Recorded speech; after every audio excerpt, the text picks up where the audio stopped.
नमस्ते मेरे छोटे दोस्त। चलो आज हम भारत की संसद पार्लियामेंट के दो सबसे बड़े और मजेदार जादुई औजारों के बारे में बात करते हैं।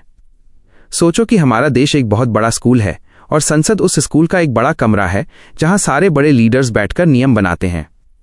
कभी कभी स्कूल में कुछ ऐसी बात हो जाती है जिस पर तुरंत ध्यान देना जरूरी होता है, जैसे कि अचानक स्कूल की बस खराब हो जाना। ऐसी स्थिति में लीडर्स दो खास तरीकों का इस्तेमाल करते हैं, कॉलिंग अटेंशन मोशन और एडजर्नमेंट मोशन। मैं तुम्हें इनके बारे में एक एक लाइन बहुत बारीकी से और आसान हिंदी में समझाऊंगा। 1. कॉलिंग अटेंशन मोशन, ध्यानाकर्षण प्रस्ताव। कॉलिंग अटेंशन मोशन का मतलब है, सुनिए मंत्री जी, इधर देखिए। यह एक ऐसा तरीका है जिसमें संसद का कोई भी सदस्य मेंबर किसी मिनिस्टर यानी मंत्री का ध्यान एक बहुत जरूरी काम की तरफ खींचता है। ये काम अर्जेंट पब्लिक इंपॉर्टेंस का होना चाहिए, यानी ऐसी बात जो पूरे देश के लिए बहुत जरूरी है और जिसे टाला नहीं जा सकता। सदस्य ये इसलिए करते हैं ताकि वे मंत्री जी से एक ऑथोरिटेटिव स्टेटमेंट ले सकें। इसका मतलब है कि मंत्री जी को खड़े होकर पूरी सच्चाई बतानी होगी कि असलियत में क्या हुआ है। ये इंडियन इनोवेशन है, यानी इसे हमने खुद भारत में बनाया है और ये 1954 से चल रहा है। सबसे खास बात यह है कि ये रूल्स ऑफ प्रोसीजर यानी संसद की नियम वाली किताब में लिखा हुआ है। उदाहरण के लिए, अगर कहीं अचानक बहुत बड़ी बाढ़ आ जाए तो कोई भी लीडर इस औजार का इस्तेमाल करके मंत्री जी से पूछ सकता है कि सरकार लोगों को बचाने के लिए क्या कर रही है। 2. एडजर्नमेंट मोशन, स्थगन प्रस्ताव। एडजर्नमेंट मोशन बहुत ही शक्तिशाली और गंभीर औजार है। इसे तुम इमरजेंसी ब्रेक की तरह समझ सकते हो। जब संसद में रोजाना का काम, नॉर्मल बिजनेस चल रहा होता है और अचानक देश में कोई बहुत बड़ी और गंभीर घटना घट जाती है तो उसे definite matter of urgent public importance कहते हैं। इसे शुरू करने के लिए कम से कम 50 सदस्यों का साथ होना जरूरी है। इसे एक्स्ट्राऑर्डिनरी डिवाइस कहा जाता है, क्योंकि जब ये आता है तो संसद का सारा पुराना काम रोक दिया जाता है और सिर्फ उसी जरूरी मुद्दे पर बात होती है। एक बहुत जरूरी बात यह है कि राज्यसभा को इस औजार का इस्तेमाल करने की इजाजत नहीं है। ऐसा इसलिए क्योंकि इसमें सरकार की सेंसर यानी निंदा या बुराई छुपी होती है। अगर ये पास हो जाए तो माना जाता है कि सरकार ने अपना काम ठीक से नहीं किया। इस पर चर्चा कम से कम 2 घंटे 30 मिनट तक चलनी ही चाहिए, उससे पहले बातचीत खत्म नहीं की जा सकती। 3. एडजर्नमेंट मोशन की पाबंदियां, रिस्ट्रिक्शंस। जैसे हर खेल के कुछ नियम होते हैं, वैसे ही एडजर्नमेंट मोशन लाने के लिए भी कुछ कड़े नियम या रिस्ट्रिक्शंस हैं, ताकि इसका गलत इस्तेमाल ना हो। पहला नियम यह है कि मुद्दा एकदम साफ, सच्चा और बहुत जरूरी, डेफिनेट, फैक्चुअल, अर्जेंट होना चाहिए और इसमें एक बार में सिर्फ एक ही मुद्दे पर बात हो सकती है। दूसरा नियम यह है कि घटना अभी हाल ही की होनी चाहिए, रीसेंट ऑकरेंस, पुरानी बातों को इसमें नहीं लाया जा सकता। तीसरा नियम यह है कि इसमें किसी लीडर के झूठ बोलने या प्रिविलेज से जुड़ा सवाल नहीं उठा सकते। चौथा नियम यह है कि अगर कोई मामला एडजुडिकेशन बाय कोर्ट यानी अदालत में चल रहा है तो उस पर संसद में चर्चा नहीं होगी। आखिरी नियम यह है कि जो बात पहले ही चर्चा में आ चुकी है या जिसके लिए कोई दूसरा रास्ता है, उसे यहां नहीं लाया जा सकता। 4. दोनों के बीच का अंतर, द मेन डिफरेंस। अब इसे एक सरल उदाहरण से समझो। कॉलिंग अटेंशन मोशन एक टॉर्च की तरह है जिससे आप मंत्री जी के चेहरे पर रोशनी डालते हो ताकि वो आपको सच बता सकें।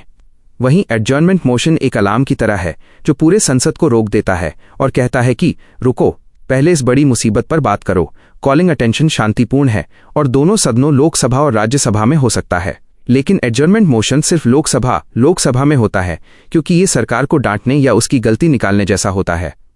क्या आप चाहते हैं कि मैं इन दोनों के बीच का अंतर बताने वाली एक छोटी सी टेबल तालिका बना दूं, जिससे आपको ये हमेशा के लिए याद हो जाए?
नमस्ते मेरे छोटे दोस्त। अब हम इस पूरे टॉपिक को दुनिया की सबसे आसान भाषा में समझेंगे। सोचो कि मैं तुम्हारी बड़ी बहन या तुम्हारा सबसे अच्छा टीचर हूं जो तुम्हें एक मजेदार कहानी सुना रहा है। हम हर एक इंग्लिश टेक्निकल वर्ड को वैसे ही रखेंगे ताकि तुम स्कूल में सबसे होशियार बनो, लेकिन मतलब एकदम देसी अंदाज में समझेंगे। जॉइंट सिटिंग का मतलब होता है दोनों सदनों की एक साथ बैठक। हमारे देश में कानून बनाने के लिए दो टीमें होती हैं, एक लोकसभा और दूसरी राज्यसभा। जब ये दोनों टीमें आपस में भिड़ जाती हैं और किसी बात पर राजी नहीं होती तो उसे हम डेडलॉक कहते हैं। डेडलॉक का मतलब है काम का रुक जाना। ये 3 वजहों से हो सकता है। पहला, अगर एक टीम ने हाँ कहा और दूसरी ने बिल को रिजेक्ट यानी ठुकरा दिया। दूसरा, अगर दोनों टीमें अमेंडमेंट्स यानी बदलावों पर झगड़ा कर रही हों। और तीसरा, अगर एक टीम बिल को लेकर 6 महीने तक सो जाए और कोई जवाब ही न दे। ऐसे में राष्ट्रपति दोनों को एक साथ बुलाते हैं। पर याद रहे, हर बात के लिए सबको एक साथ नहीं बुलाया जाता। यह सिर्फ ऑर्डिनरी बिल यानी साधारण कानून और फाइनेंशियल बिल यानी पैसों से जुड़े कुछ कानूनों के लिए होता है। अगर मामला मनी बिल का हो तो उसमें लोकसभा की चलती है, इसलिए वहां जॉइंट सिटिंग नहीं होती। वैसे ही कॉन्स्टिट्यूशनल अमेंडमेंट बिल यानी संविधान बदलने वाले कानून बहुत ही गंभीर होते हैं, इसलिए वहां भी दोनों टीमों का अलग अलग राजी होना जरूरी है। वहां भी जॉइंट सिटिंग नहीं हो सकती। अब एक मजेदार बात सुनो। अगर राष्ट्रपति ने सबको मिलने के लिए बुला लिया है, इसे समन करना कहते हैं, और उसी बीच लोकसभा डिसॉल्व्ड हो जाए यानी चुनाव का समय आ जाए और पुरानी टीम चली जाए तो भी वो मीटिंग होकर ही रहेगी। लेकिन अगर राष्ट्रपति के बुलाने से पहले ही लोकसभा भंग हो गई तो वो बिल वहीं खत्म हो जाता है। एक बार जब राष्ट्रपति मीटिंग के लिए हाँ कह देते हैं तो कोई भी टीम अकेले उस बिल पर काम नहीं कर सकती, उन्हें फिर साथ में ही बैठना पड़ता है। इस बड़ी मीटिंग का मॉनिटर या कैप्टन कौन होता है? उसे हम स्पीकर ऑफ लोकसभा कहते हैं। अगर वो छुट्टी पर हैं तो डिप्टी स्पीकर कैप्टन बनेंगे। अगर वो भी नहीं है तो deputy chairman of Rajya Sabha meeting संभालेंगे। लेकिन एक बात गांठ बांध लो, राज्यसभा का चेयरमैन जो कि देश का उपराष्ट्रपति होता है, वो कभी इस मीटिंग का कैप्टन नहीं बन सकता क्योंकि वो संसद का सदस्य मेंबर नहीं होता। Image showing the hierarchy of presiding officers for a joint sitting in India. Meeting शुरू करने के लिए कम से कम 10% लोगों का आना जरूरी है। इसे हम कोरम कहते हैं। मीटिंग में नियम हमेशा लोकसभा के चलते हैं। फैसला कैसे होता है? बहुत आसान है। वहां मौजूद लोग वोट डालते हैं और अगर आधे से ज्यादा सिंपल मेजॉरिटी लोगों ने हां कह दिया तो बिल पास मान लिया जाता है। क्योंकि लोकसभा में लोग ज्यादा होते हैं, इसलिए अक्सर जीत उन्हीं की होती है। मीटिंग में नए बदलाव नहीं किए जा सकते सिवाय उन बातों के जिन पर झगड़ा था या जो समय बीतने की वजह से जरूरी हो गए हों। इतिहास में ऐसा सिर्फ 3 बार हुआ है। 1961 में दहेज के खिलाफ बिल, डाउरी प्रोहिबिशन बिल, 1978 में बैंकिंग सेवाओं के लिए और 2002 में आतंकवाद को रोकने के लिए पोटा। सरकार इस तरीके का इस्तेमाल बहुत कम करती है क्योंकि ये फेडरलिज्म यानी राज्यों के सम्मान के खिलाफ माना जाता है। अगर सरकार बार बार ऐसा करेगी तो राज्यसभा की इज्जत कम हो जाएगी और एक अच्छी सरकार हमेशा सबको साथ लेकर चलना चाहती है। क्या आप चाहेंगे कि मैं आपको एक छोटा सा ऑडियो स्क्रिप्ट लिख कर दूं जिसे पढ़कर आप अपनी क्लास में इसे सुना सकें?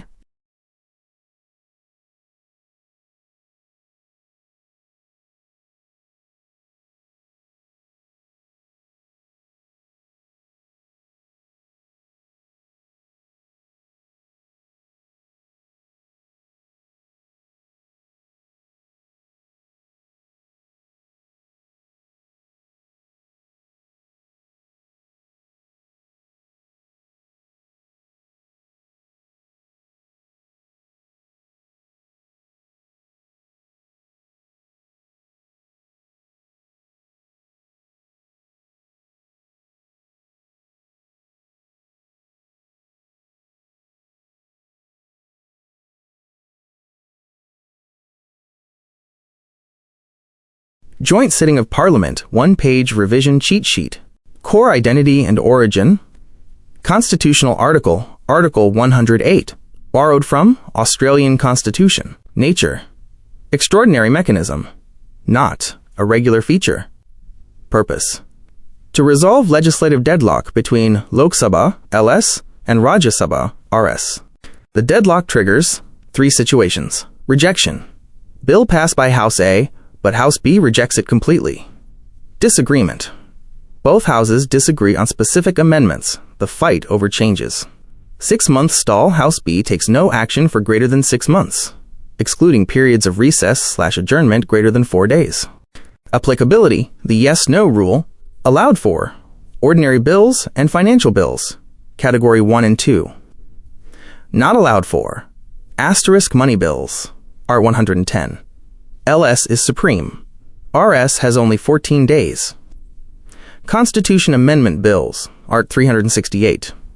Both must pass separately with a special majority. The boss hierarchy. Who presides?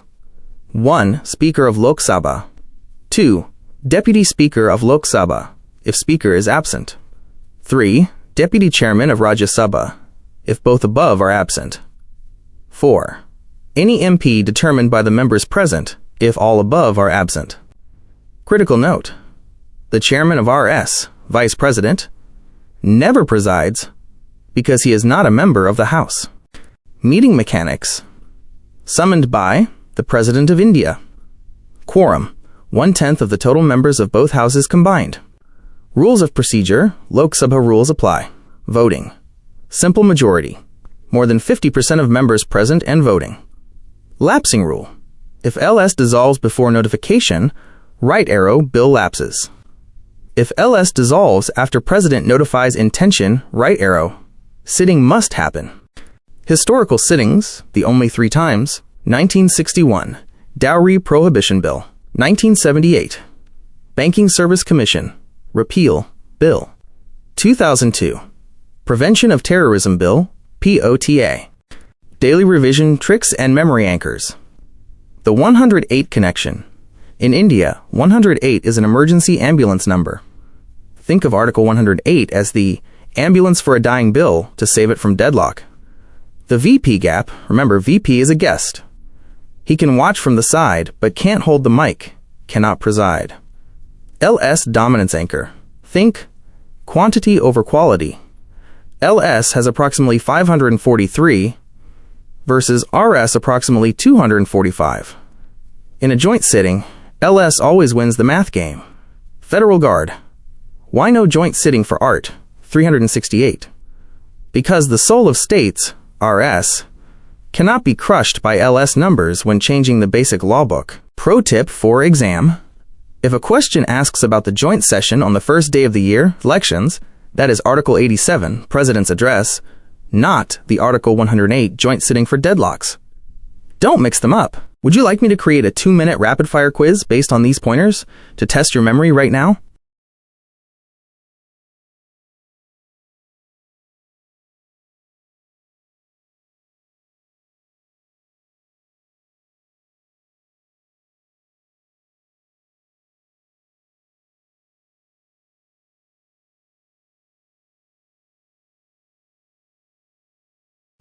नमस्ते मेरे छोटे चैंपियन।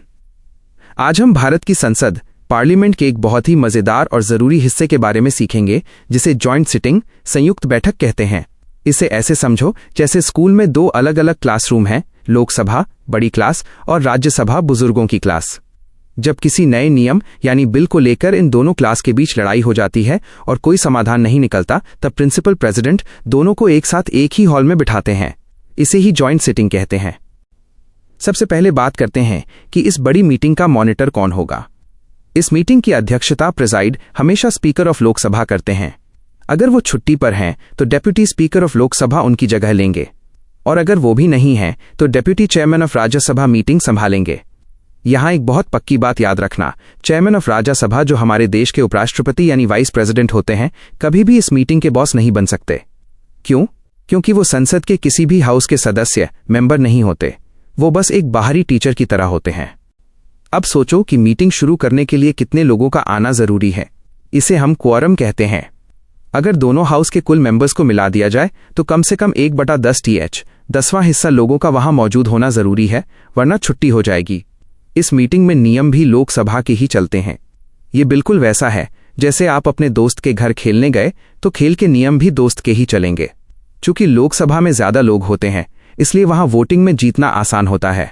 अगर आधे से ज्यादा लोग सिंपल मेजॉरिटी हाँ कह दें तो वो बिल पास मान लिया जाता है। Image showing calculation of quorum for joint sitting of Indian Parliament. इस मीटिंग में आप अपनी मर्जी से कोई भी नया बदलाव अमेंडमेंट नहीं जोड़ सकते। सिर्फ 2 तरह के बदलाव की इजाजत होती है। पहला, वो जिस पर दोनों हाउस पहले से लड़ रहे थे, और दूसरा वो बदलाव जो देरी होने की वजह से जरूरी हो गए हों, जैसे पुरानी तारीख को बदलना। सरकार इस मीटिंग को आखिरी रास्ते, लास्ट रिजॉर्ट की तरह इस्तेमाल करती है। वो बार बार ऐसा नहीं करती क्योंकि इससे फेडरलिज्म, राज्यों का सम्मान को चोट पहुंचती है और ऐसा लगता है जैसे सरकार जबरदस्ती कर रही है। साथ ही मनी बिल्स और कॉन्स्टिट्यूशनल अमेंडमेंट बिल्स, संविधान बदलने वाले नियम के लिए कभी भी जॉइंट सिटिंग नहीं हो सकती। इनके लिए दोनों क्लास को अलग अलग ही राजी होना पड़ेगा। आज़ादी के बाद से अब तक भारत में सिर्फ 3 बार ऐसा हुआ है। पहली बार 1961 में डाउरी प्रोहिबिशन बिल, दहेज रोकने का कानून के लिए, दूसरी बार 1978 में बैंकिंग सर्विस कमीशन बिल के लिए, और तीसरी बार 2002 में पोटा, आतंकवाद रोकने का कानून के लिए। ये एक बहुत ही खास पावर है जिसे बहुत सोच समझकर इस्तेमाल किया जाता है ताकि देश के कानून बिना रुके बन सकें। क्या आप चाहते हैं कि मैं आपको इन 3 ऐतिहासिक कानूनों के बारे में और मजेदार कहानियां सुनाऊं कि उस वक्त क्या हुआ था?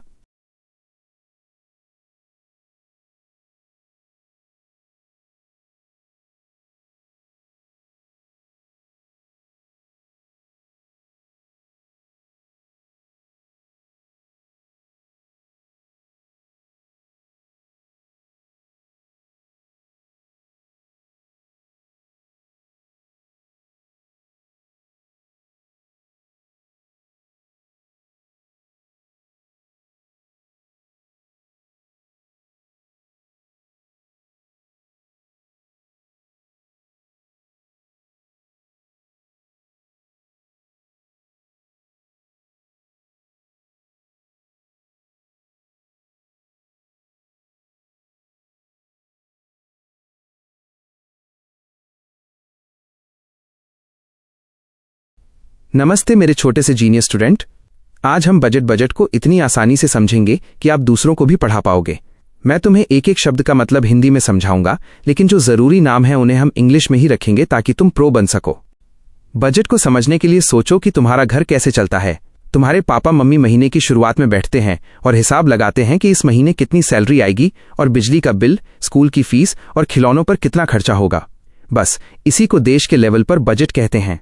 हमारे देश की सबसे बड़ी रूल बुक, जिसे हम कॉन्स्टिट्यूशन संविधान कहते हैं, उसके आर्टिकल 112 अनुच्छेद 112 में इसके बारे में लिखा है।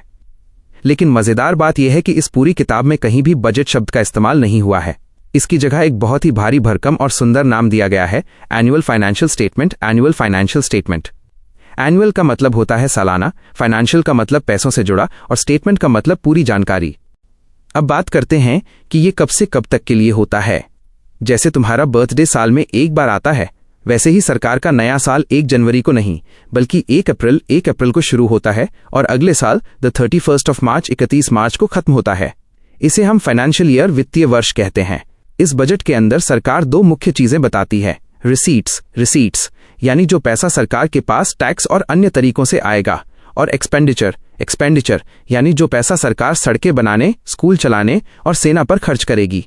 सरकार ये भी बताती है कि अगर उसे ज्यादा पैसों की जरूरत है तो वो रेवेन्यू यानी कमाई कैसे बढ़ाएगी। बजट में सिर्फ आने वाले कल की बात नहीं होती, बल्कि पिछले साल का रिपोर्ट कार्ड भी होता है। सरकार बताती है कि पिछले साल हमने कितना कमाया और कितना खर्च किया। अगर हमने कमाई से ज्यादा खर्च कर दिया तो उसे डेफिसिट घाटा कहते हैं, और अगर पैसे बच गए तो उसे सरप्लस बचत कहते हैं।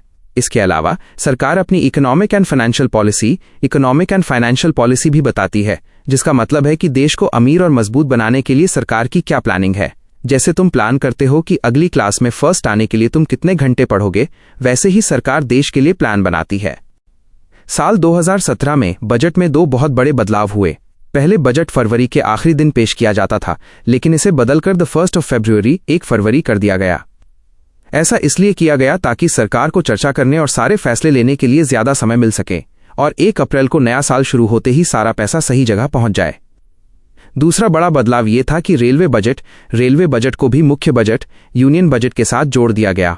पिछले 92 सालों से रेलगाड़ियों का बजट अलग आता था, लेकिन नीति आयोग की एक कमेटी, जिसके हेड बिबेक डेब्रॉय थे, उन्होंने सलाह दी कि इसे एक ही कर देना चाहिए। अब रेल और देश का बाकी खर्चा एक ही थैले में होता है।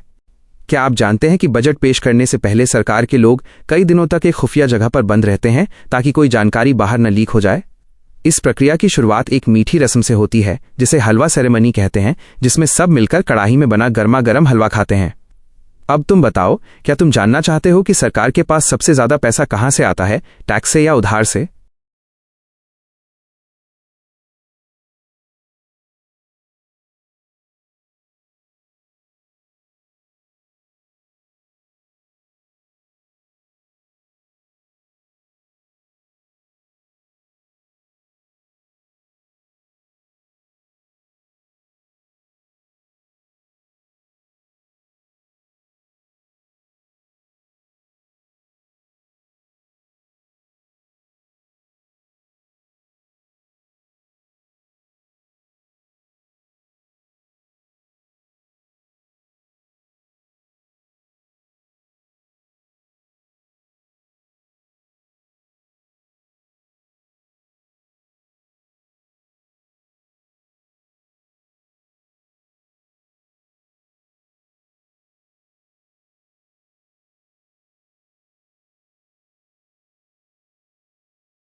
नमस्ते मेरे छोटे चैंपियन। आज हम भारत के इतिहास के एक बहुत बड़े बदलाव के बारे में बात करेंगे। ये कहानी है हमारे देश के रेलवे बजट की। मैं तुम्हें ये सब इतनी आसानी से समझाऊंगा कि तुम दूसरों को भी सिखा सकोगे। हम तुम्हारी दी हुई एक एक लाइन को गहराई से समझेंगे।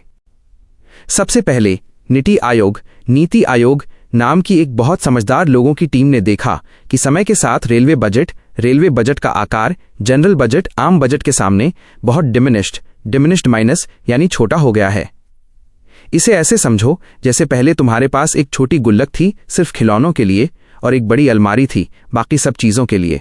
धीरे धीरे अलमारी इतनी बड़ी हो गई कि वो छोटी गुल्लक उसके सामने चींटी जैसी लगने लगी।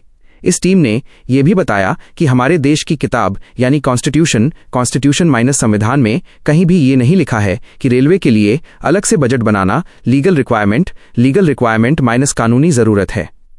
जनरल बजट पेश करना तो कानूनन जरूरी है, लेकिन रेलवे बजट बस एक पुरानी परंपरा थी। फिर आया इतिहास बदलने वाला दिन। 25 फरवरी 2016 को सुरेश प्रभु जी ने भारत का आखिरी अलग रेलवे बजट संसद में पढ़ा। इसके बाद 1 फरवरी 2017 को अरुण जेटली जी भारत के पहले ऐसे फाइनेंस मिनिस्टर माइनस वित्त मंत्री बने जिन्होंने रेल और देश का बाकी सारा बजट एक साथ मिलाकर पेश किया। ये बिल्कुल वैसा ही था जैसे तुमने अपनी खिलौने वाली गुल्लक का पैसा बड़ी अलमारी वाले खाते में ही मिला दिया ताकि हिसाब किताब रखने में आसानी हो। इसके बाद उस समझदार टीम कमेटी ने एक और बड़ी बात पकड़ी। उन्होंने देखा कि दूसरे विभाग जैसे डिफेंस माइनस सेना, रोड ट्रांसपोर्ट माइनस सड़कें, और पेट्रोलियम माइनस तेल और गैस पर सरकार अब रेलवे से भी ज्यादा पैसा खर्च कर रही है। मजे की बात यह थी कि इन बड़े विभागों का कभी कोई अलग बजट नहीं होता था, तो फिर रेलवे का ही अलग क्यों? इसी वजह से इसे खत्म करना सही समझा गया। साथ ही पहले नेता लोग रेलवे बजट को एक पॉलिटिकल टूल माइनस राजनीतिक औजार की तरह इस्तेमाल करते थे। वे वोट पाने के लिए ऐसी जगहों पर नई ट्रेनें शुरू कर देते थे जहां जरूरत ही नहीं थी, और डर के मारे टिकट के दाम फेयर भी नहीं बढ़ाते थे, जिससे रेलवे का नुकसान होता था। अब सब कुछ एक होने से फैसले राजनीति से नहीं बल्कि जरूरत से लिए जाते हैं। अब थोड़ा पीछे चलते हैं। ये अलग बजट की प्रथा अंग्रेजों ने 1924 में शुरू की थी। उस समय विलियम मिचेल एक्वर्थ नाम के एक ब्रिटिश अर्थशास्त्री की अध्यक्षता में 10 मेंबर एक्वर्थ कमेटी बनाई गई थी। उन्होंने ही सलाह दी थी कि रेलवे का पैसा अलग रखो, क्योंकि उस समय रेलवे ही भारत की सबसे बड़ी कमाई थी। लेकिन आज का भारत बदल चुका है। अब नियम यह है कि भारत के प्रेसिडेंट माइनस राष्ट्रपति की मर्जी के बिना बजट संसद में नहीं रखा जा सकता। अगर किसी विभाग को पैसा चाहिए, जिसे डिमांड फॉर ग्रांट्स कहते हैं, तो उसके लिए राष्ट्रपति की सिफारिश जरूरी है।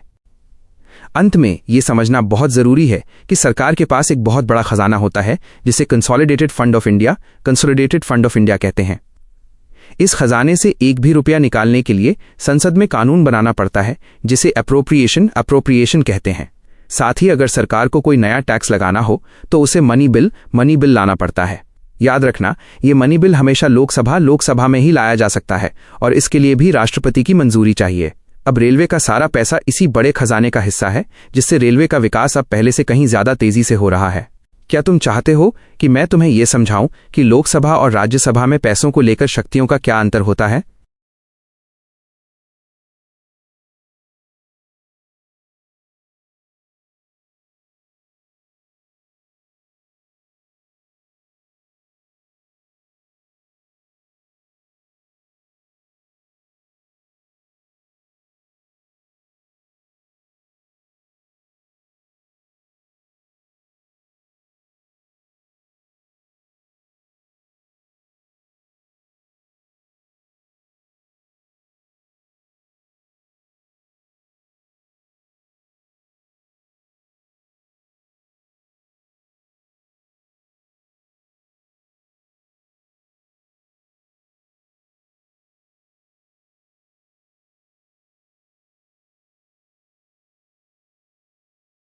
This is your ultra-compact cheat sheet.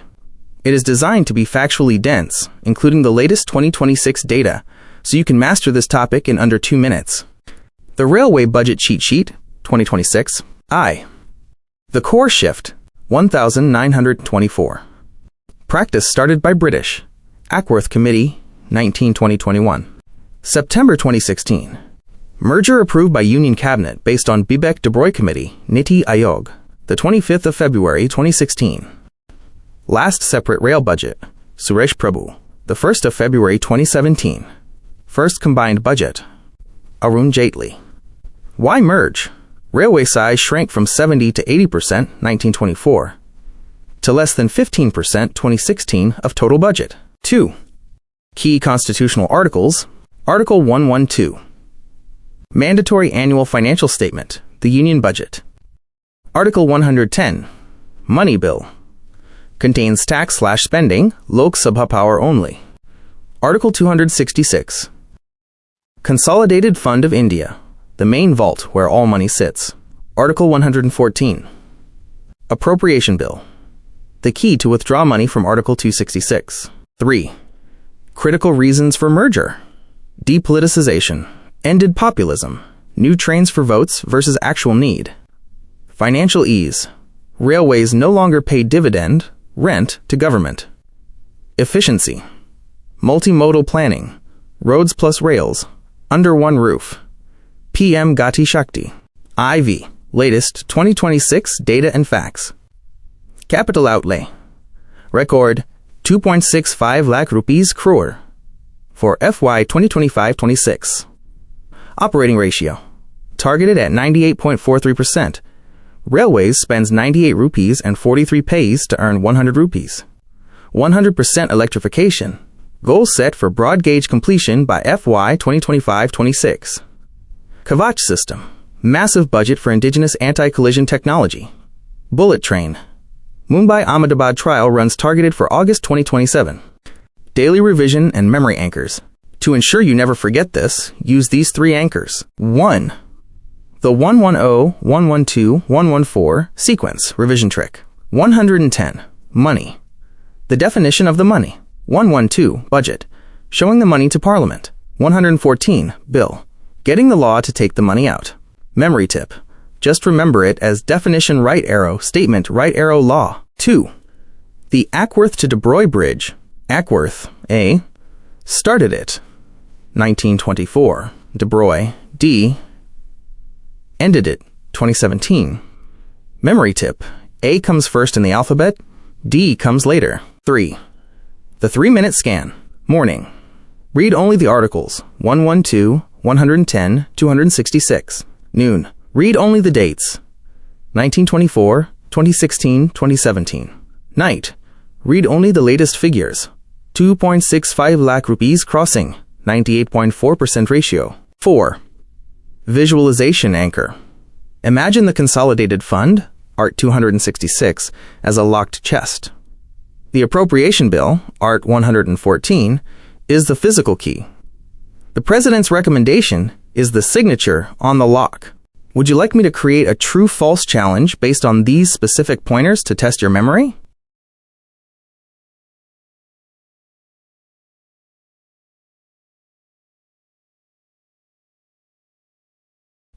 नमस्ते मेरे प्यारे छोटे दोस्त। आज मैं तुम्हें भारत के पैसे वाले गुल्लक की कहानी सुनाऊंगा जिसे हम consolidated fund of India Bharat की संचित निधि कहते हैं। सोचो कि हमारे देश के पास एक बहुत बड़ा जादुई संदूक है जिसमें सारा टैक्स का पैसा जमा होता है। लेकिन इस संदूक से पैसे निकालने के 2 अलग अलग तरीके होते हैं। पहला तरीका है वोटेड एक्सपेंडिचर, मतदान योग्य व्यय। ये बिल्कुल वैसा है जैसे तुम अपने मम्मी पापा से खिलौने के लिए पैसे मांगते हो। सरकार को संसद पार्लियामेंट के सामने जाकर पूछना पड़ता है कि क्या हम इस काम के लिए पैसे ले लें। फिर वहां मौजूद नेता लोग वोट डालते हैं। अगर वो हाँ कहते हैं तभी पैसा मिलता है। ये पैसा स्कूल बनाने या सड़कें बनाने जैसे कामों के लिए होता है। दूसरा तरीका बहुत ही खास है जिसे हम चार्ज्ड एक्सपेंडिचर, भारित व्यय कहते हैं। इसे तुम पक्का खर्चा समझ सकते हो। ये पैसा संदूक से अपने आप निकल जाता है और इसके लिए संसद में किसी वोट की जरूरत नहीं पड़ती। नेता लोग इस पर बहस तो कर सकते हैं पर ना नहीं कह सकते। ऐसा इसलिए किया गया है ताकि हमारे देश के सबसे महत्वपूर्ण लोग जैसे राष्ट्रपति या जज बिना किसी डर के अपना काम कर सकें। अगर उनकी सैलरी के लिए वोटिंग होती तो शायद नेता लोग उन्हें डरा सकते थे कि अगर हमारी बात नहीं मानी तो हम तुम्हारी सैलरी रोक देंगे। इसी आज़ादी को बनाए रखने के लिए इसे नॉन वोटेबल गैर मतदान योग्य रखा गया है। अब हम एक एक करके उन लोगों और चीज़ों के बारे में बात करेंगे जिनका नाम तुम्हारी लिस्ट में है। सबसे पहले आते हैं हमारे प्रेसिडेंट राष्ट्रपति। उनकी इमोल्यूमेंट्स परिलब्धियां माइनस, इसे एमोल्यूमेंट्स बोल सकते हैं, जिसका आसान मतलब है सैलरी, और उनके ऑफिस का सारा खर्चा इसी पक्के खर्चे से आता है। इसी तरह राज्यसभा के चेयरमैन और डिप्टी चेयरमैन और लोकसभा के स्पीकर और डिप्टी स्पीकर जो संसद की मीटिंग के कैप्टन होते हैं की सैलरी भी फिक्स होती है। इन्हें कोई रोक नहीं सकता क्योंकि ये लोग नियम बनाने वाली जगह के रखवाले होते हैं। इसके बाद आते हैं हमारे इंसाफ के रक्षक यानी सुप्रीम कोर्ट के जज। इनकी सैलरी अलाउंसेस भत्ते माइनस यानी रहने खाने का एक्स्ट्रा पैसा और पेंशन माइनस जो रिटायर होने के बाद मिलती है, सब कुछ इसी पक्के खर्चे में आता है। यहाँ एक बहुत जरूरी बात ध्यान रखना, हाई कोर्ट के जजों की महीने की सैलरी तो राज्य सरकार स्टेट गवर्नमेंट देती है, लेकिन उनकी पेंशन्स भारत सरकार के इसी संदूक कंसोलिडेटेड फंड ऑफ इंडिया से दी जाती है। यह एक बहुत ही खास नियम है जो तुम्हें दूसरों से ज्यादा समझदार बनाएगा। हमारी लिस्ट में अगला नाम CAG नियंत्रक एवं महालेखा परीक्षक माइनस, इसे कैग कहते हैं, और UPSC के मेंबर्स का है। CAG देश का सबसे बड़ा अकाउंटेंट होता है जो हिसाब रखता है कि सरकार ने कहीं गलत पैसा तो खर्च नहीं किया, और UPSC वो लोग हैं जो देश के बड़े अफसर IAS IPS चुनते हैं। इन दोनों का निष्पक्ष फेयर होना बहुत जरूरी है, इसलिए इनकी सैलरी और इनके ऑफिस के छोटे बड़े सारे खर्चे एडमिनिस्ट्रेटिव एक्सपेंसेस जैसे स्टाफ की सैलरी और कागज पेन का खर्चा भी इसी चार्ज लिस्ट में डाल दिया गया है ताकि कोई भी सरकार इन पर दबाव न बना सके। अंत में कुछ ऐसी चीजें हैं जो किसी इंसान की सैलरी नहीं है बल्कि देश की जिम्मेदारी हैं, जैसे डेट चार्जेस कर्ज का पैसा। अगर भारत सरकार ने किसी से उधार लिया है तो उसका इंटरेस्ट, ब्याज और उधार वापस करने का पैसा रिडेम्पशन चार्जेस सबसे पहले दिया जाता है ताकि दुनिया में भारत की इज्जत बनी रहे।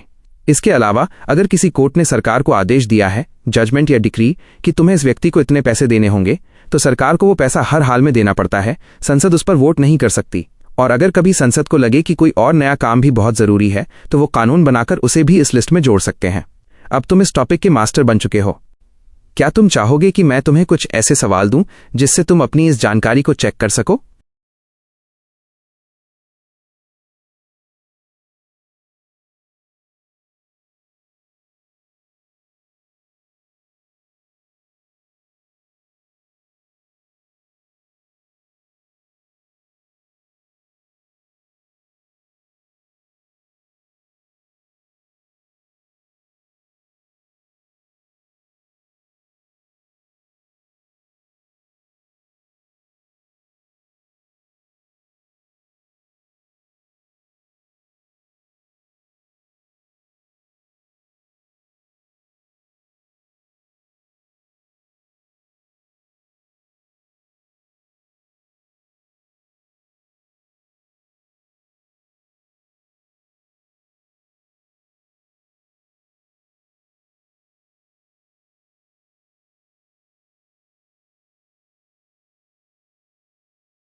नमस्ते मेरे प्यारे छोटे दोस्त, आज मैं तुम्हें भारत के पैसे वाले गुल्लक की कहानी सुनाऊंगा जिसे हम consolidated fund of India Bharat की संचित निधि कहते हैं।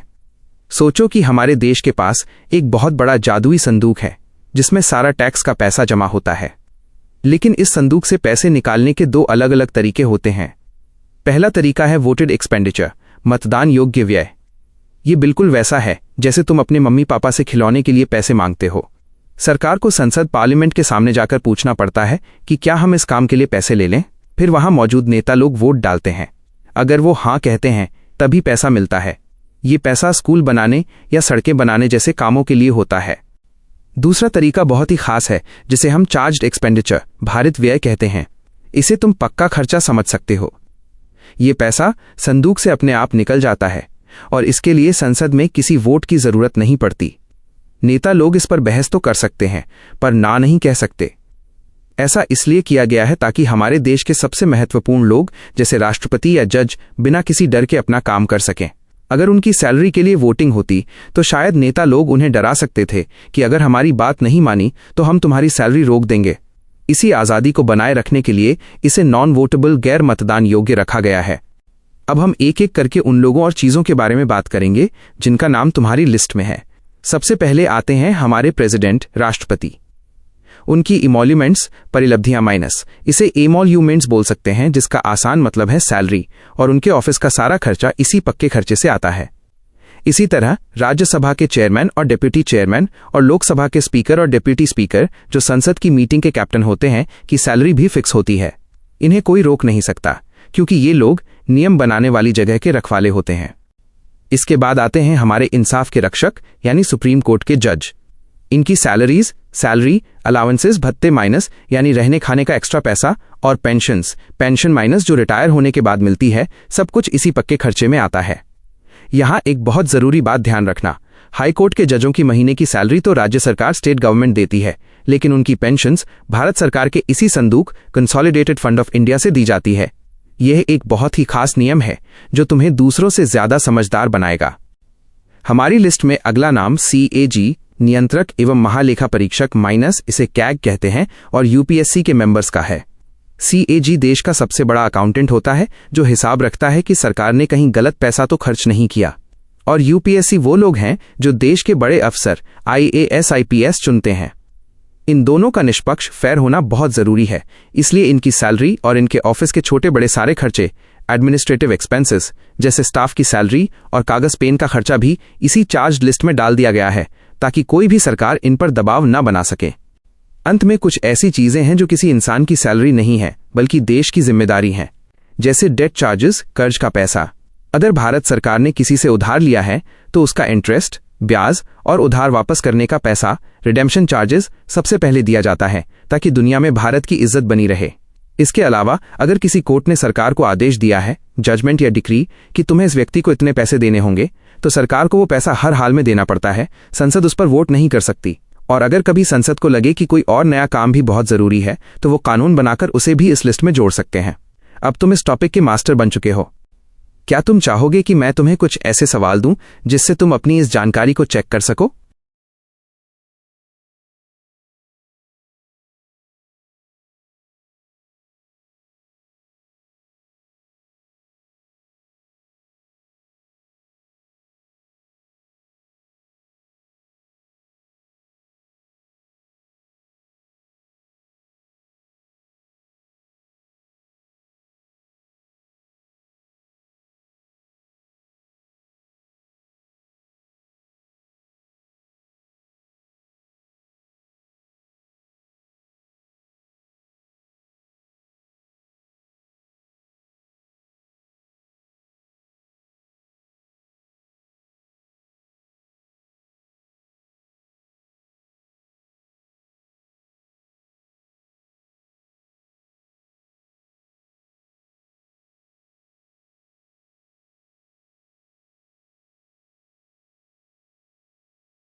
मेरे प्यारे छोटे दोस्त, बजट को समझना एक बहुत बड़े मेले की योजना बनाने जैसा है।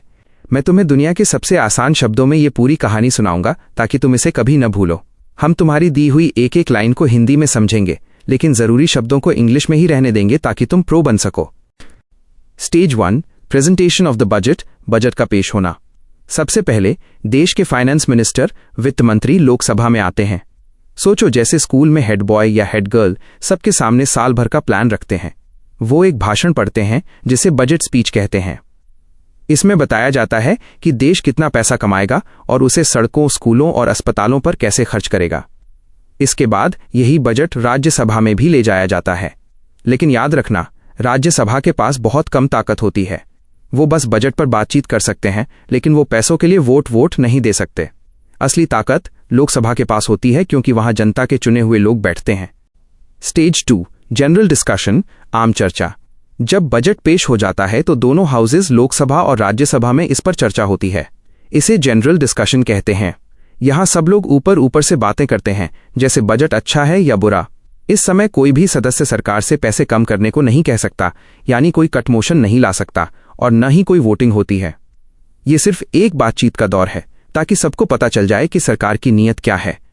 Stage 3, scrutiny by departmental committees, कमेटियों द्वारा बारीकी से जांच। जब चर्चा खत्म हो जाती है तो पार्लियामेंट को 3 से 4 हफ्तों के लिए एडजर्न, स्थगित या छुट्टी कर दिया जाता है। इस दौरान कुछ छोटे छोटे ग्रुप्स बनाए जाते हैं जिन्हें डिपार्टमेंटल स्टैंडिंग कमिटीज कहते हैं। ये कमेटियां जासूसी स्क्रूटनी करती हैं। ये हर मंत्रालय जैसे शिक्षा या रक्षा मंत्रालय की डिमांड्स फॉर ग्रांट्स, पैसों की मांग को बहुत ध्यान से देखती हैं। वो चेक करती हैं कि कहीं सरकार फालतू पैसा तो नहीं मांग रही। फिर ये कमेटियां अपनी एक रिपोर्ट बनाकर वापस पार्लियामेंट को देती हैं। Stage 4, voting on demands for grants, पैसों की मांग पर वोटिंग। अब असली खेल शुरू होता है। लोकसभा इन कमेटियों की रिपोर्ट पढ़ती है और फिर वोटिंग करती है। जब किसी मांग पर हां का वोट पड़ जाता है तो वो डिमांड मांग अब ग्रांट मंजूरी बन जाती है। याद रहे, वोट देने का यह एक्सक्लूसिव प्रिविलेज, खास अधिकार सिर्फ लोकसभा के पास है। यहां 2 तरह के खर्चे होते हैं। एक वो जिस पर वोटिंग होती है, वोटेबल, और दूसरा expenditure charged on the consolidated fund of India. ये चार्ज्ड वाला खर्चा बहुत स्पेशल होता है, जैसे जज या राष्ट्रपति की सैलरी। इसे कोई रोक नहीं सकता, इसलिए इस पर वोटिंग नहीं होती, सिर्फ चर्चा होती है। स्टेज 5, कट मोशंस, खर्च में कटौती के प्रस्ताव। वोटिंग के समय विपक्ष के लोग, ऑपोजिशन सरकार के खर्चों को कम करने की कोशिश कर सकते हैं। इसे कट मोशन कहते हैं। इसमें सबसे कड़ा होता है पॉलिसी कट। इसका मतलब है कि विपक्षी सदस्य सरकार की पूरी नीति, पॉलिसी से ही असहमत हैं। वो कहते हैं कि हमें आपकी ये स्कीम बिल्कुल पसंद नहीं आई, इसलिए हम आपकी करोड़ों की मांग को घटाकर सिर्फ ₹1 रुपया कर रहे हैं। ये एक तरह से सरकार की बेइज्जती करने जैसा है और उन्हें अपनी गलती सुधारने या कोई और रास्ता, ऑल्टरनेटिव पॉलिसी ढूंढने के लिए कहना है। प्रोनाउंसिएशन गाइड, उच्चारण गाइड। 1. स्क्रूटनी, स्क्रूटनी, बारीकी से जांच। 2. एडजर्न्ड, अजर्न्ड, कुछ समय के लिए रोकना। 3. प्रिविलेज, प्रिविलेज, विशेष अधिकार। 4. कंसोलिडेटेड, कंसोलिडेटेड, इकट्ठा किया हुआ। क्या तुम जानना चाहोगे कि अगर सरकार का पॉलिसी कट पास हो जाए तो क्या प्रधानमंत्री को इस्तीफा देना पड़ता है?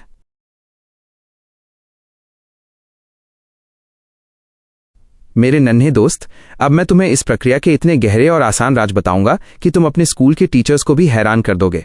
हम इसे 6 स्टेप्स की एक जादुई कहानी की तरह समझेंगे। हर शब्द का मतलब और उसके पीछे का क्यों, वाई, एकदम साफ हो जाएगा। स्टेप 1, प्रेजेंटेशन, बजट का पेश होना, मम्मी पापा के सामने डिमांड रखना। सबसे पहले फाइनेंस मिनिस्टर, वित्त मंत्री, लोकसभा में खड़े होकर एक भाषण देते हैं। बारीकी, बजट को आर्टिकल 112 के तहत एनुअल फाइनेंशियल स्टेटमेंट कहा जाता है।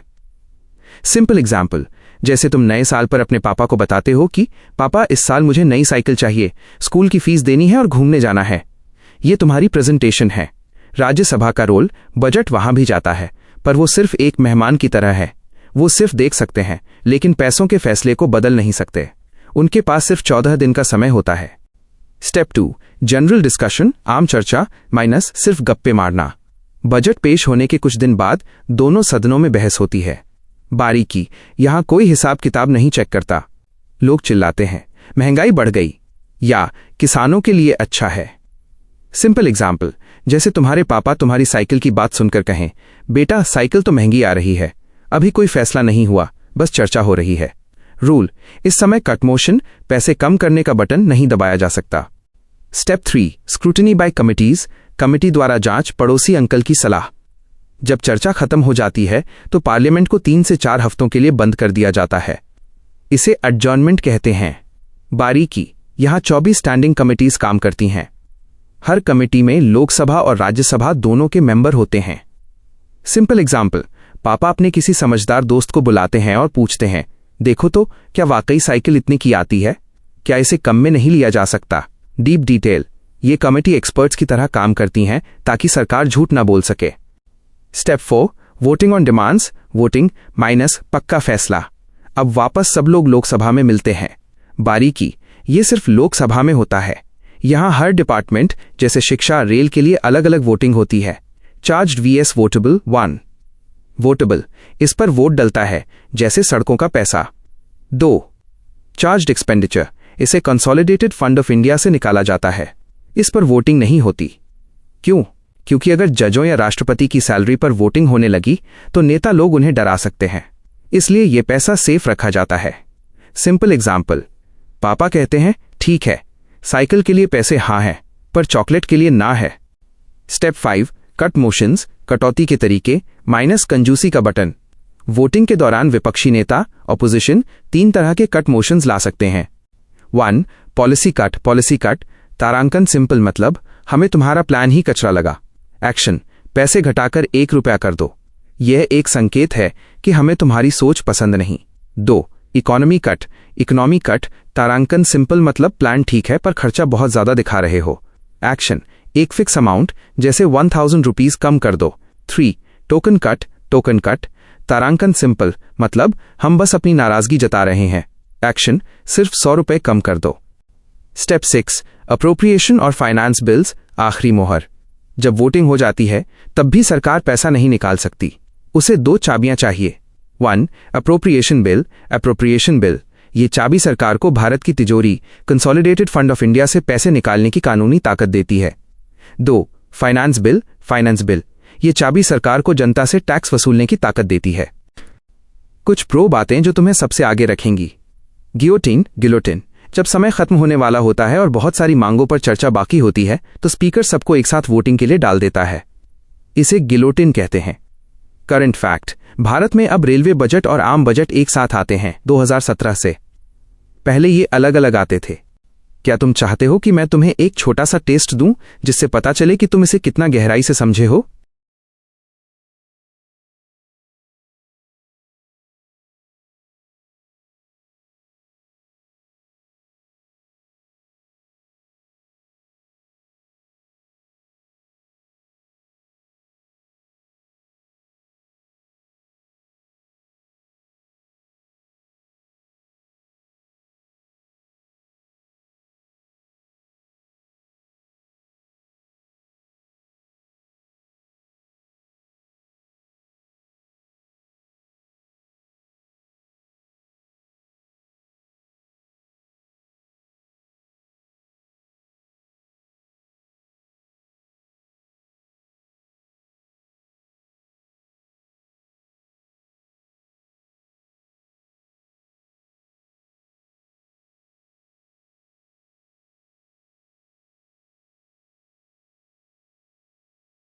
नमस्ते मेरे छोटे दोस्त, आज मैं तुम्हें भारत के सरकारी बटुए गवर्नमेंट वॉलेट के बारे में समझाऊंगा। ये इतना आसान है कि तुम इसे कभी नहीं भूलोगे। बस इसे एक कहानी की तरह सुनना। मैंने यहाँ हर एक चीज को बहुत ही सरल भाषा, सिंपल लैंग्वेज में समझाया है और जरूरी शब्दों को इंग्लिश टेक्निकल वर्ड्स में भी रखा है ताकि तुम सबसे होशियार बन सको। 1. सप्लीमेंट्री ग्रांट, इसका मतलब होता है कम पड़ गए पैसे। सोचो, तुम्हारी मम्मी ने तुम्हें बाजार से एक खिलौना लाने के लिए 500 रुपए दिए। तुम दुकान पर गए और पता चला कि उस खिलौने की कीमत अब 600 रुपए हो गई है। अब तुम्हें वही खिलौना खरीदने के लिए 100 रुपए और चाहिए। बस इसी को कहते हैं सप्लीमेंट्री ग्रांट। जब सरकार ने साल की शुरुआत में किसी काम, पार्टिकुलर सर्विस के लिए पैसे मांगे थे, लेकिन वो काम पूरा करने के लिए पैसे इनसफिशिएंट कम पड़ गए, तो वो पार्लियामेंट से और पैसे मांगती है। यह उसी साल के दौरान किया जाता है। 2. एडिशनल ग्रांट, इसका मतलब होता है नया काम, नए पैसे। मान लो तुमने साल की शुरुआत में अपनी पॉकेट मनी का हिसाब बनाया था कि तुम पढ़ाई और खेल पर खर्च करोगे, लेकिन अचानक स्कूल में एक नया साइंस प्रोजेक्ट आ गया जिसके बारे में पहले किसी को पता नहीं था। अब इस नए प्रोजेक्ट के लिए तुम्हें अलग से पैसे चाहिए, इसे ही एडिशनल ग्रांट कहते हैं। ये तब मांगा जाता है जब साल के बीच में कोई ऐसी न्यू सर्विस, नई सेवा आ जाए जिसके बारे में बजट बनाते समय सोचा ही नहीं गया था। 3. एक्सेस ग्रांट, इसे तुम गलती से ज्यादा खर्च कह सकते हो। ये थोड़ा अलग है। इसमें सरकार पहले पैसे खर्च कर देती है और बाद में पार्लियामेंट को बताती है। मान लो तुम्हें 100 रुपए मिले थे, लेकिन तुमने जोश में 110 रुपए खर्च कर दिए। अब जो 10 रुपए तुमने अपनी जेब से या कहीं और से एक्स्ट्रा खर्च किए, उसके लिए तुम्हें माफी और परमिशन लेनी पड़ेगी। लेकिन ये इतना आसान नहीं है। एक्सेस ग्रांट के लिए सरकार को साल खत्म होने के बाद लोकसभा के पास जाना पड़ता है। वहां जाने से पहले पब्लिक अकाउंट्स कमेटी पैक, जो पैसों की जांच करने वाले बड़े लोग होते हैं, इस खर्चे को चेक करती है कि कहीं सरकार ने पैसे बर्बाद तो नहीं किए।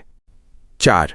वोट ऑफ क्रेडिट, इसे तुम ब्लैंक चेक समझो। कभी कभी देश पर कोई बहुत बड़ी मुसीबत आ जाती है, जैसे अचानक युद्ध, वॉर छिड़ जाए या कोई बहुत बड़ी आपदा आ जाए।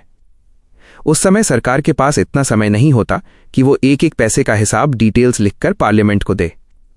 सरकार बस कहती है कि हमें देश को बचाने के लिए बहुत सारे पैसों की जरूरत है, तब लोकसभा सरकार पर भरोसा करके उन्हें एक बड़ी रकम दे देती है। इसे वोट ऑफ क्रेडिट कहते हैं, क्योंकि इसमें खर्चों की पूरी डिटेल्स नहीं दी जा सकती। 5. Exceptional grant. एक्सेप्शनल ग्रांट ये पैसा खास मौके के लिए होता है। ये सरकार के रोजाना के कामों या हर साल होने वाली चीजों के लिए नहीं होता। ये किसी ऐसी चीज के लिए दिया जाता है जो कभी कभी या किसी खास मकसद, स्पेशल पर्पस के लिए होती है।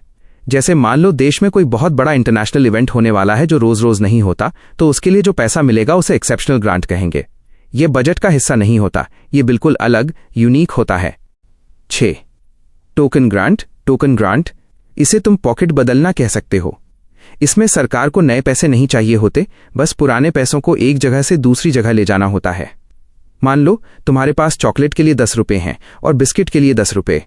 अब तुमने सोचा कि बिस्किट नहीं खाते, उसकी जगह एक और चॉकलेट ले लेते हैं। तुम्हारे पास टोटल 20 रुपए ही हैं, बस तुमने बिस्किट वाले पैसे चॉकलेट में डाल दिए। इसे ही रीअप्रोप्रिएशन कहते हैं। लेकिन ऐसा करने के लिए भी सरकार को पार्लियामेंट से पूछना पड़ता है। वो बस 1 रुपए RE1 की डिमांड करती है, जिसे टोकन सम कहते हैं। जैसे ही पार्लियामेंट इस 1 रुपए के लिए हाँ कह देती है, सरकार को पैसे यहां वहां करने की परमिशन मिल जाती है। इसमें नो एडिशनल एक्सपेंडिचर, कोई नया खर्चा नहीं होता। पूरे टॉपिक का निचोड़, summary for the best student. मेरे दोस्त, इसका सबसे बड़ा निचोड़ यह है कि भारत में पार्लियामेंट ही पैसों का असली मालिक है। अगर पैसे कम पड़ें तो सप्लीमेंट्री, नया काम आ जाए तो एडिशनल, गलती से ज्यादा खर्च हो जाए तो एक्सेस, इमरजेंसी आ जाए तो वोट ऑफ क्रेडिट, कोई खास काम हो तो एक्सेप्शनल, और बस फंड्स को इधर उधर करना हो तो टोकन ग्रांट का इस्तेमाल होता है। प्रोफेशनल टिप, याद रखना कि एक्सेस ग्रांट हमेशा साल खत्म होने के बाद, आफ्टर द फाइनेंशियल ईयर, और पैक की मंजूरी के बाद ही वोट किया जाता है। बाकी सब साल के दौरान होते हैं। क्या तुम चाहोगे कि मैं तुम्हें इन सब ग्रांट्स को याद रखने के लिए एक छोटी सी ट्रिक या निमोनिक बताऊं?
नमस्ते मेरे छोटे से दोस्त। आज हम भारत की सरकार की उस जादुई छड़ी के बारे में बात करेंगे जिससे हम बड़े बड़े मंत्रियों से सवाल पूछ सकते हैं। इसे कट मोशन कहते हैं। सोचो कि तुम एक बहुत बड़े घर के मालिक हो और तुमने एक नौकर रखा है, सरकार। वो नौकर तुमसे कहता है, मालिक, मुझे घर की मरम्मत के लिए 100 रुपए चाहिए। अब तुम मालिक हो तो तुम उसे चुपचाप पैसे नहीं दोगे, बल्कि उससे पूछोगे कि पैसे कहाँ खर्च करोगे। यही बातचीत कट मोशन कहलाती है। इकोनॉमी कट, जब हम पैसे बचाते हैं, सबसे पहले आता है इकोनॉमी कट। इसका मतलब है सरकार से कहना कि भाई, तुम बहुत ज्यादा पैसे मांग रहे हो, इसे थोड़ा कम करो। टेक्स्ट में लिखा है कि इसमें पैसे को एक स्पेसिफाइड अमाउंट, तय की गई राशि से कम किया जाता है। मान लो सरकार कहती है कि उसे एक सड़क बनाने के लिए 1000 करोड़ रुपए चाहिए। आप कहते हो कि नहीं, ये सड़क तो 800 करोड़ में बन सकती है, इसलिए 200 करोड़ रुपए कम करो। इसे इकोनॉमी कट कहते हैं, क्योंकि यहां हमारा मकसद देश का पैसा बचाना, इकोनॉमी है। टोकन कट, जब हम अपनी नाराजगी जताते हैं। दूसरा है टोकन कट। इसमें हम सरकार की मांग में से सिर्फ 100 रुपए कम करते हैं। अब तुम सोचोगे कि अरबों रुपयों में से 100 रुपए कम करने से क्या होगा। दरअसल ये पैसे कम करने के लिए नहीं, बल्कि अपनी शिकायत, ग्रीवेंस बताने के लिए होता है। इसे टोकन इसलिए कहते हैं क्योंकि 100 रुपए यहां एक निशानी है। उदाहरण के लिए, अगर आपके इलाके में पुलिस ठीक से काम नहीं कर रही, तो आप टोकन कट लाओगे और कहोगे, मैं इस मांग में से 100 रुपए काटता हूं क्योंकि मुझे आपकी पुलिस व्यवस्था से शिकायत है। यह सरकार को डांटने का एक तरीका है। कट मोशन की शर्तें, एडमिसिबिलिटी रूल्स। संसद, पार्लियामेंट में अपनी बात रखने के कुछ कड़े नियम होते हैं। पहला नियम है कि एक मोशन में सिर्फ वन स्पेसिफिक डिमांड, एक खास मांग होनी चाहिए। आप एक साथ स्कूल, अस्पताल और फौज की बात नहीं कर सकते। आपको किसी एक टॉपिक को चुनना होगा। दूसरा नियम है कि इसमें कोई आर्ग्यूमेंट्स, बहसबाजी या डिफेमेटरी स्टेटमेंट्स, गाली गलौज या अपमानजनक शब्द नहीं होने चाहिए। आपको बहुत तमीज से बात करनी होगी। तीसरा नियम कहता है कि आप पुराने कानूनों को बदलने, अमेंडमेंट और रिपील का सुझाव नहीं दे सकते। ये समय सिर्फ पैसों के हिसाब का है, कानून बदलने का नहीं। चौथा और सबसे जरूरी नियम यह है कि आप कंसोलिडेटेड फंड ऑफ इंडिया पर होने वाले खर्च, एक्सपेंडिचर चार्ज को नहीं छू सकते। ये वो पैसा है जो जजों की सैलरी या राष्ट्रपति के खर्चों के लिए पहले से फिक्स है, इसे कोई कम नहीं कर सकता। आखिरी नियम यह है कि जो बात इसी सेशन सत्र में पहले ही तय हो चुकी है, उसे आप दोबारा नहीं उठा सकते। No revival of discussion. यह इसलिए है ताकि समय बर्बाद न हो और हम पुरानी बातों को लेकर न बैठे रहें। इसका महत्व और असली ताकत, इंपॉर्टेंस। कट मोशन क्यों जरूरी है? क्योंकि यह रिस्पॉन्सिबल गवर्नमेंट, जिम्मेदार सरकार के सिद्धांत को बनाए रखता है। यह सरकार की गतिविधियों की जांच, प्रोबिंग करता है। लेकिन एक मजे की बात सुनो, ये मोशन कभी पास नहीं होते। क्यों? क्योंकि सरकार के पास मेजॉरिटी सपोर्ट, ज्यादा दोस्त सांसद होते हैं। अगर कभी गलती से भी एक कट मोशन पास हो गया तो इसका मतलब होगा कि सरकार ने अपना भरोसा खो दिया है और उसे तुरंत इस्तीफा, रेजिग्नेशन देना पड़ेगा। यह सरकार के लिए गेम ओवर जैसा होता है। पूरे विषय का निचोड़, दी एसेंस। आसान भाषा में कहें तो कट मोशन विपक्ष, ऑपोजिशन का एक हथियार है जिससे वे सरकार को यह याद दिलाते हैं कि हम तुम्हें देख रहे हैं। यह बजट पर चर्चा शुरू करने का एक बहाना है। इकोनॉमी कट से हम फिजूल खर्ची रोकते हैं और टोकन कट से हम अपनी छोटी बड़ी शिकायतें सरकार के सामने रखते हैं। यह लोकतंत्र की खूबसूरती है, जहां जनता के प्रतिनिधि सरकार की जेब, तिजोरी पर नजर रखते हैं। क्या आप चाहते हैं कि मैं आपको एक मजेदार कहानी के जरिए समझाऊं कि संसद में बजट कैसे पास होता है?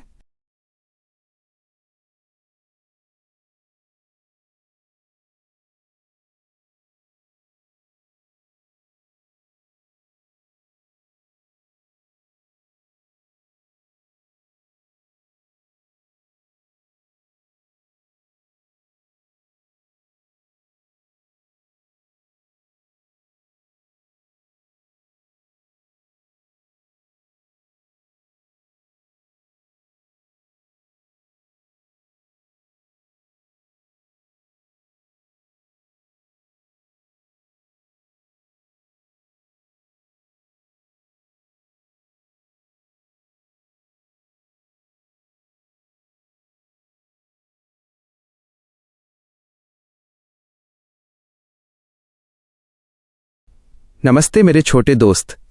चलो आज हम भारत के खजाने के कमरे और उस कमरे की चाबियों के बारे में ऐसी कहानी सुनते हैं जो तुम्हें हमेशा याद रहेगी।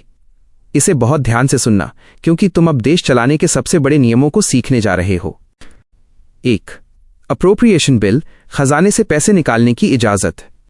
सबसे पहले बात करते हैं अप्रोप्रिएशन बिल की। इसे हिंदी में विनियोग विधेयक कहते हैं। भारत सरकार का सारा पैसा एक बहुत बड़े लॉकर में रहता है जिसे कंसोलिडेटेड फंड ऑफ इंडिया कहते हैं। इसे तुम भारत का महापिग्गी बैंक समझ लो। नियम यह है कि सरकार इस बैंक से अपनी मर्जी से 1 रुपया भी नहीं निकाल सकती। उसे संसद, पार्लियामेंट से अनुमति लेनी पड़ती है। अप्रोप्रिएशन बिल वही अनुमति पत्र, परमिशन लेटर है। इसके अंदर 2 तरह के खर्चे होते हैं। पहला, grants voted by the Lok Sabha. ये वो पैसे हैं जो सरकार नए कामों के लिए मांगती है, जैसे नए स्कूल बनाना या चंद्रयान भेजना। इस पर लोकसभा के सदस्य वोट करते हैं कि पैसा देना है या नहीं। दूसरा है expenditure charged on the consolidated fund of India. ये वो पक्का खर्चा है जिस पर वोटिंग नहीं होती, जैसे जज की सैलरी या राष्ट्रपति का वेतन। इसे देना ही पड़ता है। सबसे जरूरी बात यह है कि जब ये बिल पेश होता है तो कोई भी नेता इसमें अमेंडमेंट यानी बदलाव नहीं कर सकता कि पैसे कम करो या इसे किसी और काम में लगाओ। जो तय हो गया सो हो गया। 2. फाइनेंस बिल, पैसे कमाने का रास्ता। अब सोचो, अगर पिगी बैंक से पैसे निकालने हैं तो पहले उसमें पैसे डालने भी तो होंगे। यही काम आता है फाइनेंस बिल, जिसे वित्त विधेयक कहते हैं। यह बिल बताता है कि सरकार अगले साल जनता से टैक्स के रूप में पैसे कैसे कमाएगी। ये बिल्कुल एक मनी बिल की तरह होता है, जिसका मतलब है कि इसमें लोकसभा की ताकत बहुत ज्यादा होती है। मजेदार बात यह है कि अप्रोप्रिएशन बिल में आप बदलाव नहीं कर सकते थे, लेकिन फाइनेंस बिल में नेता बहस कर सकते हैं और टैक्स को रिजेक्ट यानी मना करना या रिड्यूस यानी कम करने का सुझाव दे सकते हैं। उदाहरण के लिए, अगर सरकार कहे कि हर चॉकलेट पर 5 रुपए टैक्स लगेगा, तो संसद के सदस्य कह सकते हैं, नहीं, इसे घटाकर 2 रुपए कर दो। जब ये बिल पास होकर कानून बन जाता है तो इसे फाइनेंस एक्ट कहते हैं। इसी के साथ बजट का इनकम साइड यानी कमाई वाला हिस्सा पूरा हो जाता है। 3. Vote on account, emergency pocket money. कभी कभी ऐसी स्थिति आती है जब पूरा बजट पास होने में समय लग जाता है, लेकिन देश चलाने के लिए तुरंत पैसे चाहिए होते हैं। इसे वोट ऑन अकाउंट कहते हैं। मान लो तुम्हारे घर में शादी है और पापा पूरा बजट बनाने में बिजी हैं, तो वो मम्मी को महीने भर के राशन के लिए थोड़े एडवांस पैसे दे देते हैं ताकि काम न रुके। वैसे ही जब चुनाव पास हो या बजट में देरी हो तो सरकार 2 महीने के लिए खर्चा मांग लेती है। ये आमतौर पर पूरे साल के खर्चे का 1/6 हिस्सा होता है। ये तब तक चलता है जब तक कि असली और पूरा बजट पास नहीं हो जाता। इसे लेखानुदान भी कहते हैं। 4. Vote on account vs interim budget, छोटा खर्च बनाम छोटा बजट। अब तुम पूछोगे कि इन दोनों में फर्क क्या है। इसे एक आसान उदाहरण से समझो। वोट ऑन अकाउंट सिर्फ खर्चे एक्सपेंडिचर की बात करता है। जैसे तुम अपने दोस्त से कहो, मुझे सिर्फ 100 रुपए दे दो, मुझे खाना है। इसमें तुम ये नहीं बताते कि तुम्हारे पास कितने पैसे आएंगे। लेकिन इंटरिम बजट एक छोटा लेकिन पूरा बजट है। इसमें सरकार बताती है कि वो कितना एक्सपेंडिचर खर्चा करेगी और उसकी रिसीट्स कमाई कहां से होगी। ये अक्सर चुनाव वाले साल में लाया जाता है ताकि नई सरकार आने तक देश का हिसाब किताब साफ रहे। इस पूरी कहानी का निचोड़, द एसेंस। मेरे प्यारे बच्चे, इस पूरी प्रक्रिया का सरल निचोड़ ये है। 1. अप्रोप्रिएशन बिल इक्वल्स पैसा निकालने की चाबी, सिर्फ खर्चा। 2. फाइनेंस बिल इक्वल्स पैसा कमाने का नियम, टैक्स और कमाई। 3. वोट ऑन अकाउंट इक्वल्स नए बजट के आने तक का गुजारा भत्ता, सिर्फ खर्चा। 4. इंटरिम बजट इक्वल्स चुनाव वाले साल का मिनी रिपोर्ट कार्ड, कमाई और खर्चा दोनों। भारत का संविधान, कॉन्स्टिट्यूशन, ये सुनिश्चित करता है कि जनता का एक एक रुपया बिना अनुमति के खर्च न हो। अब तुम इस विषय के छोटे मास्टर बन चुके हो। क्या तुम चाहते हो कि मैं तुम्हें एक छोटी सी चेकलिस्ट बनाकर दूं, जिससे तुम ये कभी ना भूलो कि कौन सा बिल कब आता है?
नमस्ते मेरे नन्हे चैंपियन।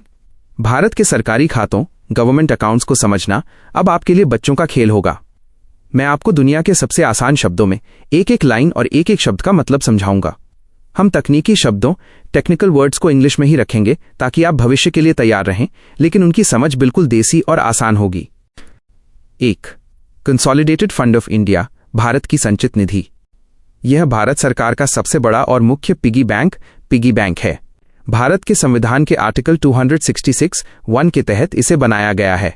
इसमें पैसा कैसे आता है, इसे ध्यान से सुनो। सरकार जो भी टैक्स का पैसा वसूलती है, जैसे इनकम टैक्स, आपकी कमाई पर टैक्स, सेंट्रल एक्साइज, सामान बनाने पर टैक्स, और कस्टम्स, विदेश से आने वाले सामान पर टैक्स, वो सब इसी बड़े गुल्लक में जाता है। इसके अलावा नॉन टैक्स रेवेन्यूज, बिना टैक्स वाली कमाई, जैसे कि रेलवे की टिकट से मिला पैसा या डाकघर, पोस्ट ऑफिस की कमाई भी इसी में जमा होती है। सिर्फ यही नहीं, अगर सरकार किसी दूसरे देश से या वर्ल्ड बैंक से एक्सटर्नल डेट, विदेशी कर्ज लेती है, या भारत के ही लोगों और बैंकों से इंटरनल डेट, जैसे ट्रेजरी बिल्स या सरकारी बॉन्ड्स के जरिए कर्ज लेती है, तो वो सारा पैसा भी इसी कंसोलिडेटेड फंड में डाल दिया जाता है। अब इसकी सबसे जरूरी बात, इस बड़े गुल्लक पर एक बहुत बड़ा ताला लगा है। सरकार अपनी मर्जी से इसमें से 1 रुपया भी नहीं निकाल सकती। इसके लिए उसे पार्लियामेंट संसद के पास जाके हाथ जोड़कर पूछना पड़ता है कि क्या हम ये पैसा खर्च कर लें। जब संसद के सदस्य एमपीएस वोट देकर इसे मंजूरी देते हैं, जिसे ऑथराइजेशन कहते हैं, तभी सरकार पैसा निकाल पाती है। इसे आप ऐसे समझो जैसे आपके घर का मुख्य बैंक खाता जिसमें पापा की सैलरी आती है, लेकिन बड़ा खर्चा करने के लिए पूरे परिवार की सलाह लेनी पड़ती है। 2. Contingency fund of India, Bharat की आकस्मिकता निधि। अब सोचो, अगर देश में अचानक कोई बड़ी मुसीबत आ जाए, जैसे बाढ़, भूकंप या कोई इमरजेंसी, और उस समय संसद पार्लियामेंट की मीटिंग ना चल रही हो, तो क्या होगा? क्या हम हफ्तों तक इंतजार करेंगे? बिल्कुल नहीं। इसके लिए संविधान के आर्टिकल 267(1) ने एक इमरजेंसी पर्स बनाया है, जिसे कंटिजेंसी फंड कहते हैं। कंटिजेंसी शब्द का मतलब ही होता है ऐसी घटना जिसके बारे में पहले से पता ना हो। यह पैसा भारत के प्रेसिडेंट, राष्ट्रपति के हाथ में होता है। राष्ट्रपति जी इस फंड के मालिक की तरह काम करते हैं ताकि अनफोर्सीन एक्सपेंडिचर यानी अचानक आने वाले खर्चों को तुरंत पूरा किया जा सके। इसमें खास बात यह है कि सरकार को इसके लिए पहले से संसद से पूछने की जरूरत नहीं पड़ती। वे राष्ट्रपति की अनुमति से पैसे निकालते हैं और मदद का काम शुरू कर देते हैं। लेकिन जैसे ही मुसीबत टल जाती है और संसद की मीटिंग होती है, सरकार को बताना पड़ता है कि उन्होंने कितना पैसा खर्च किया। फिर संसद उस खर्च को पास करती है और कंसोलिडेटेड फंड से पैसा निकालकर वापस इस इमरजेंसी पर्स में डाल दिया जाता है ताकि ये फिर से भर जाए। हाल ही में सरकार ने इसे 500 करोड़ रुपए से बढ़ाकर 30,000 करोड़ रुपए कर दिया है ताकि बड़ी मुसीबतों से लड़ा जा सके। 3. Public account of India, Bharat का लोक लेखा। ये तीसरा और आखिरी खाता है जिसका जिक्र आर्टिकल 266(2) में है। इसे ऐसे समझो कि सरकार यहां सिर्फ एक बैंक मैनेजर या चौकीदार की तरह काम कर रही है। ये पैसा असल में सरकार का नहीं है, बल्कि ये जनता का पैसा है जो उन्होंने सरकार के पास संभाल कर रखने के लिए दिया है। जैसे कि प्रोविडेंट फंड, पीएफ का पैसा या डाकघर की छोटी बचत, स्मॉल सेविंग्स। क्योंकि यह पैसा जनता का है और सरकार इसे सिर्फ बेबीसिट देखभाल कर रही है, इसलिए इसे वापस जनता को देते समय सरकार को पार्लियामेंट से पूछने की कोई जरूरत नहीं होती। जब भी किसी कर्मचारी को उसका पीएफ का पैसा चाहिए, सरकार उसे सीधे दे देती है। इसके लिए किसी वोटिंग या लंबी प्रक्रिया की जरूरत नहीं पड़ती। बेस्ट निचोड़, दी अल्टीमेट समरी। सब कुछ भूल जाओ तो बस ये याद रखना। 1. कंसोलिडेटेड फंड, सरकार की असली कमाई और खर्च का बड़ा गुल्लक। चाबी पार्लियामेंट के पास है। उदाहरण, सड़क बनाना, स्कूल चलाना। 2. कंटिजेंसी फंड, अचानक आई मुसीबत के लिए इमरजेंसी वाला पर्स। चाबी प्रेसिडेंट के पास है। उदाहरण, अचानक आई बाढ़ या तूफान। 3. पब्लिक अकाउंट, जनता की अमानत जो सरकार के पास जमा है। सरकार सिर्फ इसकी रखवाली करती है। उदाहरण, लोगों की पेंशन और बचत का पैसा। क्या अब आप तैयार हैं? अगर मैं आपसे पूछूं कि नया रेलवे ट्रैक बिछाने के लिए पैसा कहां से आएगा, तो क्या आप बता सकते हैं कि कौन सा खाता इस्तेमाल होगा?